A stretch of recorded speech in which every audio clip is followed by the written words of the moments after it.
This is Henry Kramer, 605 Chaser. We do have an update. I want to give you a heads up first that the severe weather has shifted to the southeast for today. As you can see, the excessive rainfall risk for areas in eastern Iowa. We're going to go through that. We're going to go through all the hurricane information, and we're going to continue to go through all that we have with regards to what our risk here in South Dakota looks like and the states beyond. Thank you all for joining. This is Henry Kramer, 605 Chaser, with a live update from the studio. Let's dive right in. So the timing of these local storms for the eastern and central portion of Iowa, we can tell based on National Weather Service out of Des Moines is showing 2 p.m. to 2 p.m. to 10 p.m. and look at that, 2 to 4 inches possible. So flooding concerns there. This is the latest Upper Des Moines River Basin update. As you can see, major flooding for West Fork, Des Moines River, and at Estherville. We do have moderate. This is the forecasted outlook for flood stages. Again, West Fork, Des Moines River at Humboldt, expecting major flood stage, as well as the forecast for East Fork at Algona. That is minor flooding, but still lots and lots of flooding as we look at that graphic. And then here is the Cedar River Basin. Again, flooding, minor in some areas, not quite as bad as the other, but let me go to another graphic here. Want to remind everyone, if there is a flood warning issued, when flooding is happening or will happen soon, some roads will be flooded. Move to higher ground, never drive through flooded roads, and then a flood watch, just to give you an idea. That means that that is issued when flooding is possible, so you want to stay tuned to the resources, reliable resources, such as the National Weather Service, so that you can get the accurate information. Also, a NOAA weather radio is great. All right, let's dive in and take a look at, there's a picture. Hi, Nate.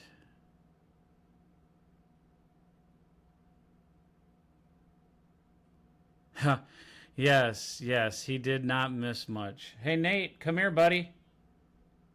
Yeah? You know you didn't miss much last night, right? Yeah.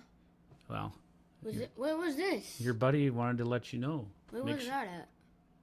No, that was me down in Nebraska. But make sure you let Nate know he didn't miss much last night in Nebraska. Yeah. There wasn't a whole lot. That's already a category. All right. Thanks, Nate, for letting us know. All right. So we want to get to a quick briefing of the hurricane here, and let me go ahead and get to that because that's the major weather news right now, of course. Everybody's covering that. Category 5 hurricane out in the Caribbean, 200-mile-an-hour winds, the catastrophic Hurricane Baryl. It is expected, forecasted to reduce just below a Category 5 and then to a Category 4 there. As you can see, these are the forecast times around 1 a.m. tomorrow morning, basically late tonight. And then eventually a Category 3 as it hits Jamaica. As you can see there, Category 3. So still devastating because at a Category 3 we have 150-mile-an-hour wind gusts, and that's expected to hit somewhere around July 3rd, 1 p.m. However, you're definitely going to see those impacts further out here. As you can see, the wind swath is quite prevalent there.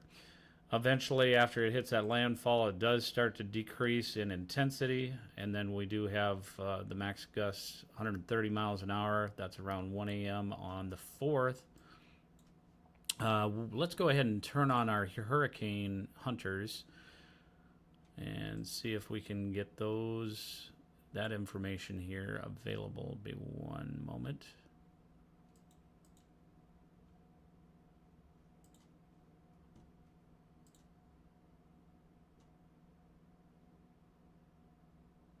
So where are they currently?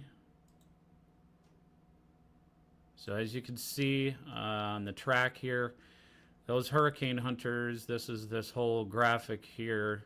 That's where they've been. They've been circling around there and just trying to gather data as much as possible to see the intensity that they have there. And there is possibility of, as you can see here, this yellow swath, if we zoom out, they're expecting a low chance of additional development. That is some good news, thankfully, for some folks there. And we'll turn off the hurricane hunters here. Well, I guess it doesn't really matter. So we'll go up to the states here and take a look. As you can see, it hits the Cancun area at a category 1 around the 5th. Lots of timing to figure out there. And then, of course, once it makes landfall there, it really goes down to a tropical storm then. Don't expect this to hit the United States. The mainland, I should say. We don't expect that to take a turn. Some people have been suggesting that it was going to turn and hit toward Houston. We do not expect that to happen. Had this gone more of a northeasterly or a northwesterly track or a more northern track into the Gulf prior to hitting the Cancun area and then hit those areas, that would definitely have caused great concern. There still is a possibility of that, but we don't believe that it's going to be likely. All right, let's go back to our states. Let's take a look at the current temperatures in and around Sioux Falls area. We're currently sitting at 60s. And to the southwest of Minnesota area, 60s, upper 60s there. We do even have some upper 50s up in the St. Cloud area. Back over to Des Moines, we have 60s. Pretty dominant 60s and 70s. We'll take a look here at the outlook based on the Storm Prediction Center. They do have an enhanced risk for all these areas that are in this swath, all the way up to just west of Iowa City and even down to north of Topeka. And we do have that slight risk again for the Omaha area, although I don't expect any additional significant storms in the Omaha area. It's going to be more of a rain event. Unfortunately, they don't need that either. But the more intense, strong storms would be anyone that's traveling on I-35 today, even I-29 south of Nebraska City, and then portions to the east, even over to the Cedar Rapids area. If I can get that pulled up here. There it is. So areas around 380, even though that's not in that enhanced risk, there is still that risk, as you know. All right, so let's take a look now at the tornado risk. And we're going to dive in a little bit further to our risks as well as a loop. So we do have that 5% risk here. Maryville, Clarinda, and Iowa City is in the 5%. I want to take a look now at the HRRR weather model because it was updated at 8 a.m. here, so we want to give you guys an idea of where these storms could pop up based on this weather model. My estimate would be sometime after 3. As you can see, some showers estimated there, maybe overdoing that a little bit. So Omaha area getting a lot of that rain, heavy rain in the early afternoon, and then storms continuing to just build west of Des Moines area and going right through Des Moines there. And then you have this line that continues to trek off to it, kind of back building a little bit. But as this gets a more of a linear movement, we can expect things to get more intense to the north of that. So let's go ahead and keep that movement going. As you can see, I-80, so this is around 5 p.m. Cedar Rapids, as I stated, north of that, certainly an intense portion. And I do want to point out one thing, if I could draw this on here quick. This right here, we do see how that is bowed right here. So that curvature, that means that a significant,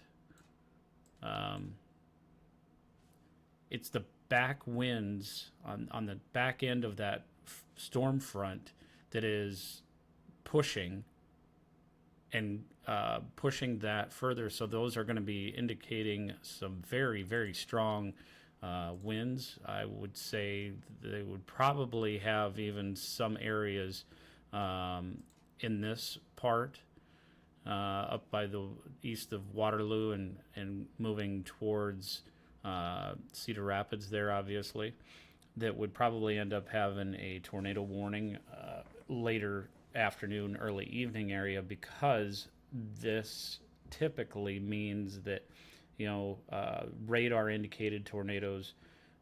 This is just my understanding. I'm not a meteorologist officially, but just how I have seen things get issued is when the radar indicates something, it doesn't always mean that there is a tornado. I do still want to make sure that everybody's aware that you still want to heed the warning and make sure that you're preparing.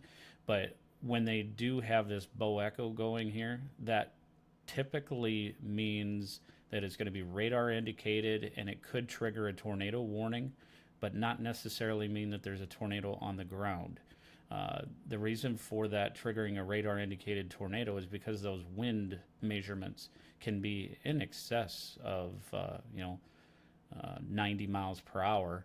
And while, yes, that doesn't mean that it's necessarily a tornado, those straight line winds, if you will, can be more destructive than a small tornado. So certainly want to be careful and heed that warning. Let's go ahead and continue to progress this along so that you can kind of see how the rest of the day goes. Iowa City, and there's that line of storms continuing to trek off here. So this would be more of a concern along I-35, where I would, and even south of I-29 here, St. Joseph area. That would be more of a concern where I would expect to see those pop-up tornadoes to develop. Reason being is some of these single cell supercells, they have nothing else that they're connected to, so they don't have other storms that is hindering it from growing into a substantial supercell. So, but once those do start connecting, as you can see, they start to fizzle out. Of course, we do have the heat of the day going away as well, and then they start becoming more numerous and more of a rain wind event as the evening progresses along.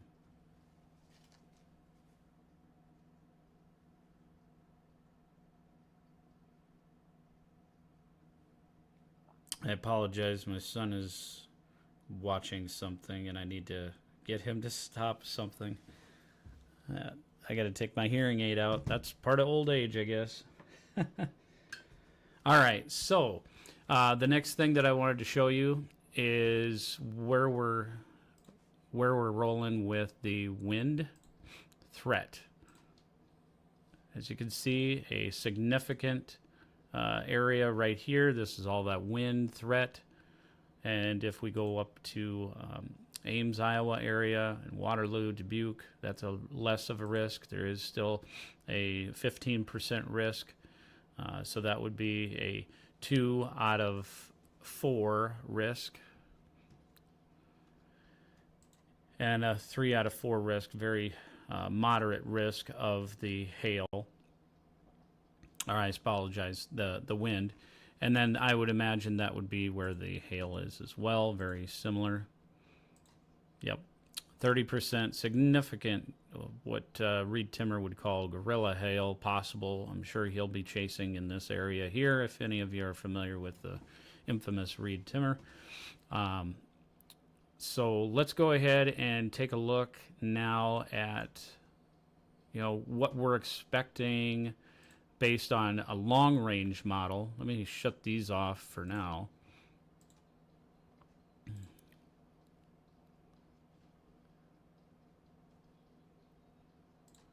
I'm going to put up the GFS. This is a long-range model, so just want you to be aware that long-range models are just that. They can't compare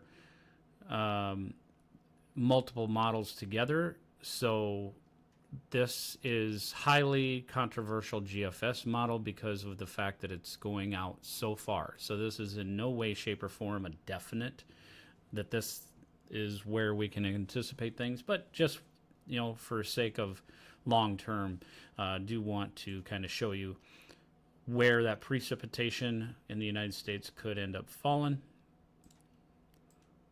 All right, so this was updated at 4 a.m. today.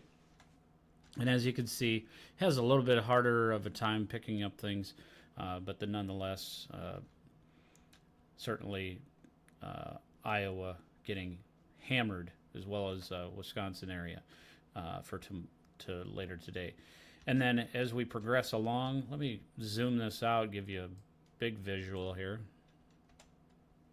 All right, so there's where we're expecting storms continue to develop, would be Wednesday night into Thursday in South Dakota. And then let's go ahead and zoom back in, since we do have some storm track there. July 3rd, which would be tomorrow, around 7 p.m. So this is, fizzles out with the heat of the day. And then we do have those more numerous storms continuing in the central, west central Minnesota area. More development late Thursday. As you can see, that ends up being more of a southeast Minnesota area. So those of you that would be traveling over into Rochester area would be a concern. Continuing through here, we've got long range here. So this is July 6th. Again, July 6th would be Saturday. We'll have to take a look and see what that is there, because that is quite concerning. I haven't looked this far out, so I appreciate y'all bearing with me just seeing this for the first time. So that is concerning for a 10 p.m. Let me switch to a shorter range model. I don't believe this is going to go that far out, but may have to go to a 06Z update and see if it goes that far out. Yep, it does not go that far out. So we're going to have to keep an eye on the weekend to see how things progress. Because these weather models, let me go back to GFS, back to the 6th here. Kind of all over the place. Appreciate y'all bearing with me. Appreciate the likes.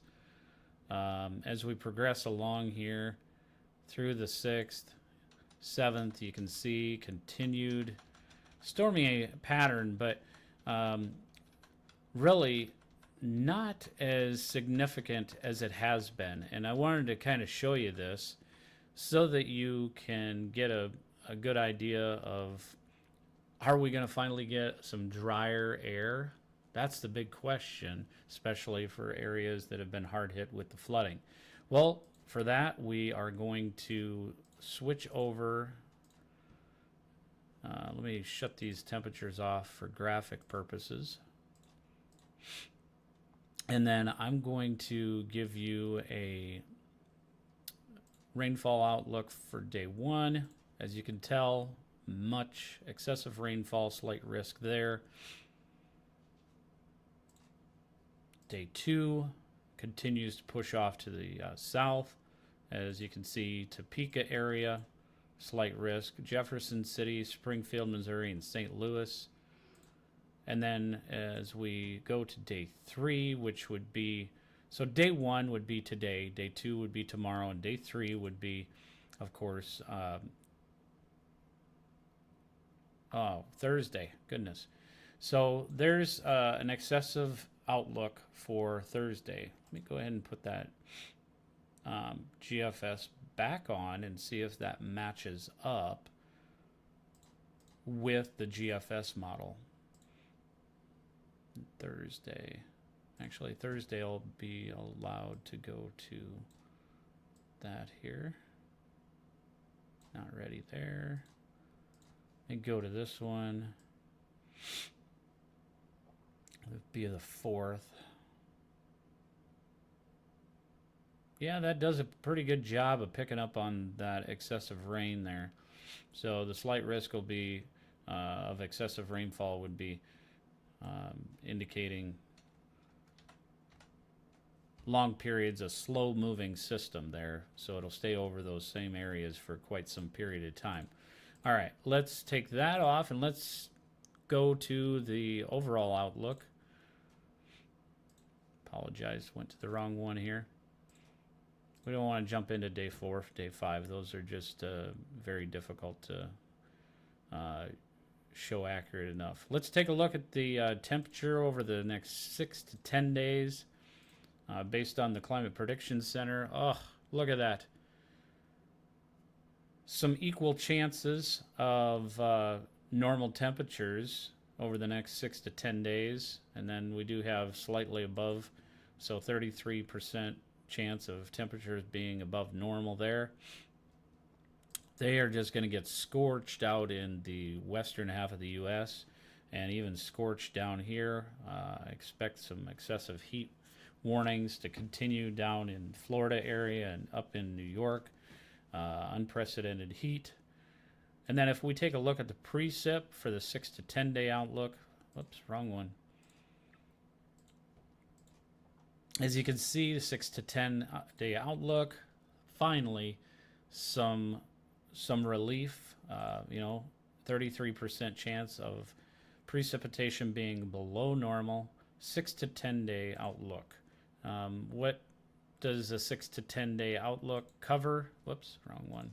Stuck on hurricanes for some reason today. 6 to 10 day outlook does cover, apologize, I want to give the, so this would be July 7th through the 11th, okay? And then let's go to a little bit further out. We will go to the outlook for the 8 to 14. Heat comes right back for us. Not as excessive as it had been, but nonetheless, still lots of heat. And of course, that would end up being 8 to 14 day outlook. Would be, let me just make sure I don't have both of these on. I apologize, folks.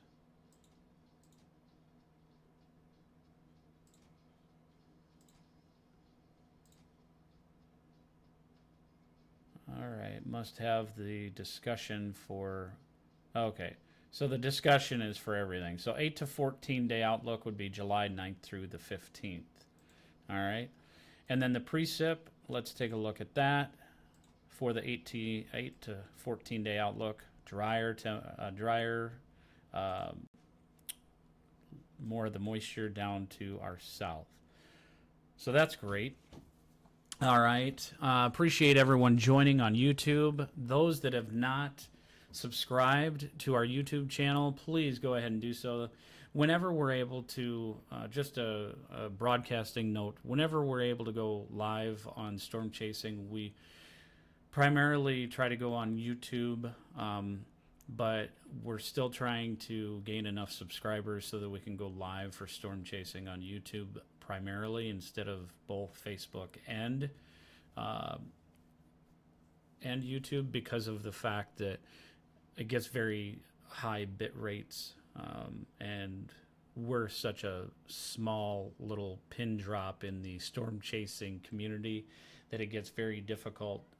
Cost wise, we don't spend a whole lot of money. Obviously, this is out of my home, and you know, so that's why. And we don't ask people for money. That's the other thing. We don't ask for donations. There may be in the very near future, I may end up having some PayPal notes on here or some kind of a QR code if those of you that do like this, these broadcasts and updates, you may be able to donate through there. We are working on a merchandise store as well.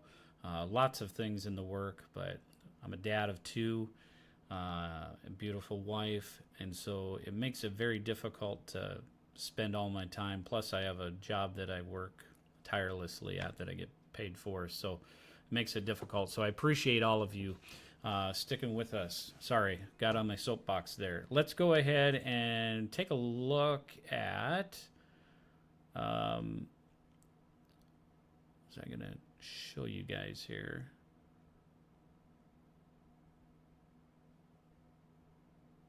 All right, we went through all the outlooks that we really need to go. Let's dive a little bit deeper, if we can, into Thursday's outlook. Or let's take a look at the temperatures, if this is going to work right. What we're expecting for temperatures.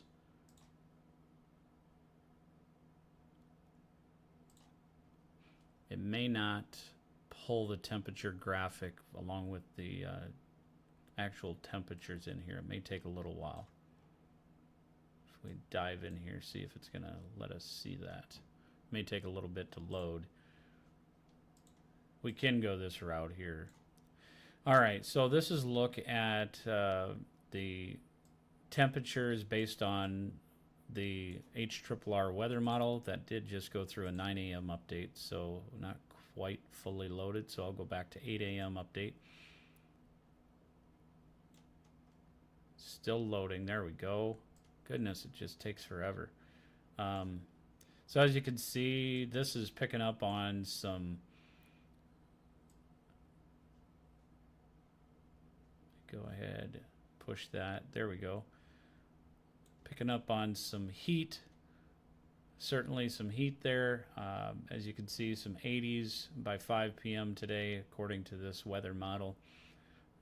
And zoom back out here, we lose a little bit of the graphic. All right, and I'm kind of going to the 4th, and I'll explain as to why, if I can get that far out. So you can see 7 a.m., some upper 50s, low 50s out west, even some 40s. Goodness gracious, that is some cool temps there. Up in the mountains, we do have the 30s, of course.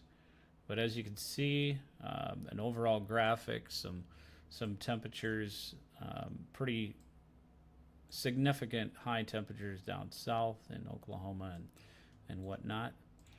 We go to a NAM 3K, goes out a little bit further, but I do have to go to this one. Sorry, folks, it's getting through all the updates, so that's why you see that progress bar. It doesn't like a person that keeps on going crazy with this. What are the... Goodness. Apologize. What are the...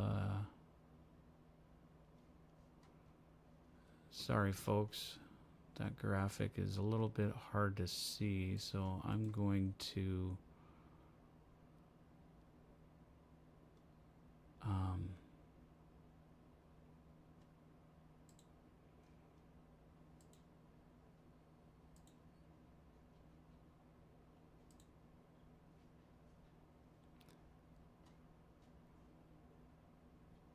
I have to change that a little bit. Let's see if I can see it now. It's a little hard to see. Let me shut off the radar omega here for a moment so I can see the graphics. What are the requirements to be able to go live on YouTube? Well, the requirements, it's a minimum of 50 subscribers. However, when you have 50 subscribers, which I'm obviously at, but if you have 50 subscribers, you have a very limited live capability. Once you get to 1,000, they kind of tier it. So once you go to 1,000 subscribers, you end up getting additional tools available for the YouTube live feed. Now, I can go live in the studio. I want to be clear. The problem is I can't go live while I'm in the field on a mobile device, and I'm somewhat limited until I get to 1,000 subscribers. So obviously that's a long ways away. It's a big pipe dream. I want to be able to get to a ton of subscribers. I want to give the best content that I possibly can. So great question, Nate. I appreciate that, and I'm sorry I had that on a different section here, so it was a little difficult for me to see all that. I may end up needing to change my graphic for the live chat going on, just so you guys can see things a little bit better. All right, so let me go ahead and take a look at the dew points for Thursday, if I can. As you can see, it's still kind of moist out there based on this weather model. I'm gonna be in here with you. That's fine. You can come over here, bud. Let me go ahead and 60s? turn on this again. Yep. Those are, Right. yeah, those are the dew points, right? Yeah. All right, so we want to get to the, 70s? yeah, but as you can see, those greens, that shows that, Warm. No, not warm. what is it? Cold, warm, moist air, but It's, 50s and 60s. right, No, you want the 30s and the 60s. right. You want to have the 30s And and the 60s on the other side. Yeah, good job, Nate. All right, so if we go to the 4th, if it's going to let us go further into the 4th, Right there. so as you can see, Nothing. nothing huge, no differences significant. Nothing right here. We'll have to go to the NAM 12K in order to see that. I wanted to see the difference, right? Mhm. So there's potential for Thursday. Thursday is gonna be a big problem. There's another slate which for Nebraska again. Really? Yeah. Okay. And then, And you can tell. so what do you see, Nate? Why don't you get in the view here? Well, All right. So 70s and 60s. so But hold on. the You want to show them? Okay. So the what? lesser dew points right there. Lesser dew point right here, right? Mm-hmm. Yep. And then higher dew points. Higher dew point here. What does that mean? Storms. Possibly. Possibly. If there's like a 70s, then there's a possibility of a Right. tornado. If we have if not necessarily, but if we have a lot of moist air here and drier air on the backside of that, that can be one ingredient, right? Mm-hmm. Yeah, good job. All right. Well, I appreciate everybody joining for the weather update. Let me go ahead and pop something on here 1 second. I'm going to give you guys an extended outlook for the Sioux Falls area. See, I told you. Hold on a second, buddy. So what I'm expecting to have happen would be mid 70s.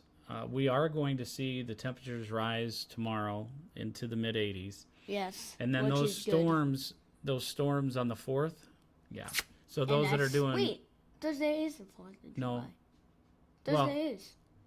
Because yeah, look, Thursday is. today, tonight, Wednesday, and Yep. then Wednesday night, and then Independence Day. Yes. 80%. Yep. So let me kind of run it down here for you, folks. So Independence Day, 4th of July, 80% chance of rain and then some storms in the later evening. No, not evening again. Okay, buddy, no need to I don't want evening. Why don't you like evening storms? Because it's so dark and I can't see.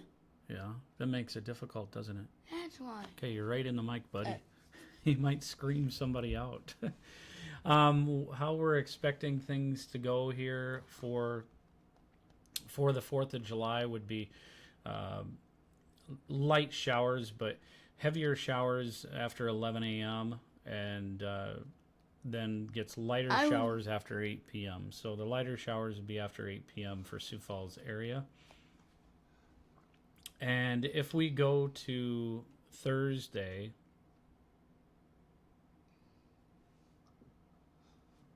where's Thursday? Oh, there's Rochester. Yeah. So Friday and Saturday, National Weather Service doesn't have a whole lot updated for the expected amount of. Check the forecast discussion for Thursday. The forecast discussion? Yeah. All right. Well, Nate wants to look at the forecast discussion. I'll read it. All right, we can do that. Let's go ahead. Go. You're gonna read it? I think if I can sit somewhere. Well, let's put it up on here for the viewers. 1 second. Wait. Okay. 1 second, okay? Okay. I gotta. So up here, up on that one. There we go. I can't see it. You can see it over here, though, buddy. Yeah. I need to sit somewhere so I can read it. Oh, you want to be in charge, huh? Damn it. All right, so this is, hopefully y'all can read along, but this is basically National Weather Service out of Sioux Falls office area forecast discussion. This is what Nate and I religiously rely on for us to be able to kind of get a rundown based on National Weather Service out of Sioux Falls. Puts a lot of information on here. Some can be overwhelming, but as we learn, some of those. So we'll read along if you're not able to. So a cold front is beginning to push into the forecast area early this morning. The front will move through the area rather quickly, pushing all the way through most of northwest Iowa. Come the afternoon hours, some low-level stratus looks to hang around the area through the early afternoon hours, which may put a hamper on our high temperatures. Due to this possibility, have tempered high temperatures a bit, with highs now expected to warm to the upper 70s to low 80s rather than purely into the 80s. Dew points will be lowering in the wake of the passing cold front, but moisture looks to pool along and just ahead of the front. This will push dew points into the low 70s, which will make for another round of showers and thunderstorms. Convection looks to fire along the front as the base of an upper level trough. Now, keep in mind, National Weather Service out of Sioux Falls covers parts. Iowa, Nebraska. Whoop. Sorry, honey, I'm live. All right, love you. Bye. Okay. So. That covers Iowa, Nebraska. Yep. South, North. It Rapid City. No, Yes, it does, National Weather Service out of Sioux Falls office covers Oh. southeast South Dakota Oh, you know South Dakota. and northwest Iowa, And then southwest Minnesota, and then northeast. northeast Nebraska. Nebraska. Yes. And then southeast South Dakota. Yes, right. Yep. All right. So Wednesday, right? No, Thursday. We Thursday. we wanted to look at Thursday. Okay. So So medium range is what it's going to be. Medium range guidance has come into better agreement in a closed low passing through the northern plains on Thursday, Independence Day. This will keep high temperatures on the cool side with highs in the 70s expected.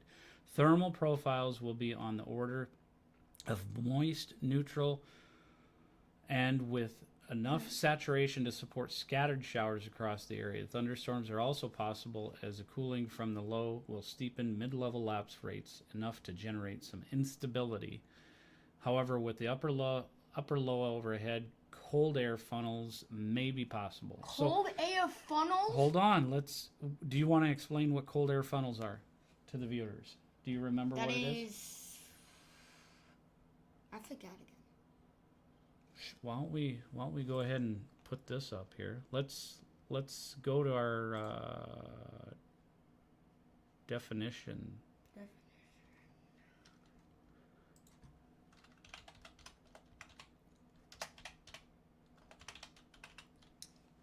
Isn't a funnel cloud close to a tornado? Well, here's the thing. We want to make sure. That's what Hold we on. have. Hold I'm on. We go to a reliable source, folks. I Googled. That doesn't mean I'm Googling to learn weather. It just means when I Google something, I always make sure that it has a National Weather Service link. If it's not a National Weather Service or a highly accredited college site about weather, I don't go to it because you can't really rely on that. So just wanted to make sure you're aware. All right, so here's what cold air funnels form beneath showers or weak thunderstorms.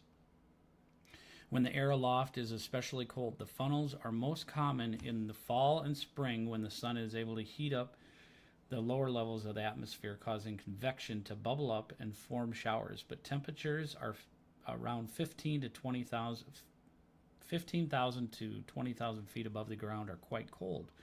Cold air funnels are usually harmless, but on rare occasions they can touch down and cause EF0 level, which would be winds up to 85 mile an hour. That's not that bad. No. But it still can damage your house. Right. It can damage some But it things. can't, like, All right. So that devastating, like, completely damage your house. Like, right. go to the ground. That's it. Yeah, 5. All right, folks. That brings us to a wrap up. I got to get Nate to summer school, who is so excited No, I am not. to go to summer school today. Oh. He's got to go to summer school. You know, he's learning a little bit extra, which is all right to get you ready for what grade are you going to be in? 6th. You're going to be in 6th grade? And what are you going to go out for this year? Soccer. Soccer. He loves soccer. So Wait, go up. go up for what? For the Wednesday. Because I saw on the Wednesday. Is this Wednesday? Wednesday's right there. Look, it says, hold on, where does it say? I did see something about, like, Instability? no. Oh, holy, but the low side are only around 700 to 1,000 JKG. What does that mean? Kilograms? No, that is the cap. Oh, no, that's not the cap. You're close. That is the convection? No. Joules per I kilogram. don't know what that is. But 1,000 isn't that significant. No, 15,000. If we had 15,000 joules per kilogram, we would that would be catastrophic. So minimum joules per kilogram of CAPE would be like Keeping 1,500 and above can spark some things, but you'd need a lot of other elements. All right, we're getting too far down the rabbit hole, guys. So tell everybody goodbye. You got to go to summer school. Have a great day. All right. I am going to see y'all or talk to y'all later. I appreciate y'all subscribing and thumbs up and likes. Appreciate the chat. So we'll have another update tomorrow. I love these opportunities to go live in the studio with my buddy Nate. He's learning how to do tornado and rescue, right? Yeah, I know. And you're really wanting to go to Tornado Outbreak on Steam, right? Yeah, but it's too 35 bucks. Man, I don't know if just $35, no cents. well, it's like 35 something, but it's expensive. So we do have a NATO's with Nate channel on YouTube, but we haven't really been religious enough with it because Nate's still learning the studio stuff and he gets a little hyper. And we have to be careful because sometimes you say some things that you shouldn't be saying, right? Yeah, you get a little too excited. Yeah. All right. We'll talk to you guys soon. God bless you all and stay